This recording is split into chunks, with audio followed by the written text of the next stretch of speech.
नहमदुहु व नुसल्ली अला रसूलिहिल करीम अम्मा बाद फ़अऊज़ु बिल्लाहि मिनश्शैतानिर रजीम बिस्मिल्लाहिर्रहमानिर्रहीम। मोहतरम सामीईन व मुकर्रम नाज़रीन, अस्सलामु अलैकुम व रहमतुल्लाहि व बरकातुहू।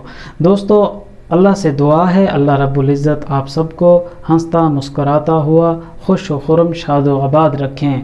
दोस्तों, आज की वीडियो में हम जानेंगे ख्वाब में मुस्कुराना, हंसना, कहकहा लगाना, इसकी क्या ताबीर है, इसकी क्या मुतफर्रिक सूरतें हैं और उनका हमारी हकीकी ज़िंदगी से क्या रब्त है। आइए इसके बारे में हम मालूम करते हैं। दोस्तों, हज़रत शेख अब्दुल गनी बिन इस्माइल नाबलसी रहमतुल्लाह अलैह इरशाद फरमाते हैं, ख्वाब में हंसना मुस्कुराना ये खैर, खुशी और मुसर्रत पर दलील है। मगर अगर किसी शख्स ने ये ख्वाब देखा है कि वो कहकहा मार कर हंस रहा है तो ये बेदारी में परेशान होने और रोने, गम पाने पर दलील है। अगर कोई शख्स ज़मीन पर चित लेट कर कहकहा लगा रहा है तो ये भी उसके परेशान होने और हकीकत में रोने पर दलील है।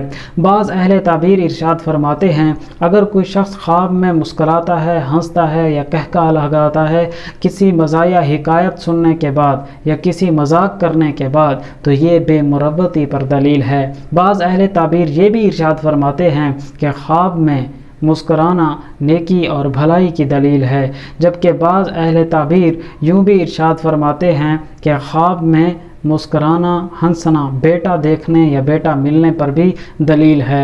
बाज़ अहले ताबीर हज़रत शेख अब्दुल गनी बल्कि हज़रत शेख अब्दुल गनी नाबलसी रहमतुल्लाह अलैह ज़िमन में ये भी इरशाद फरमाते हैं कि ख्वाब में मुर्दे को मुस्कुराते हुए देखना ये खैर, भलाई और उसका जन्नत में जाने और आखिरत में सुरखरू होने पर दलील है। दोस्तों, अगर आपने कोई अच्छा ख्वाब देखा अल्लाह का शुक्र अदा कीजिए। बुरा, डरावना, मुसीबत, परेशानी वाला ख्वाब देखा है तो अल्लाह के हुजूर तौबा, इस्तग़फ़ार, सदका, खैरात, दुआओं का एहतमाम कीजिए। मिलेंगे अगली वीडियो में। अल्लाह हाफ़िज़।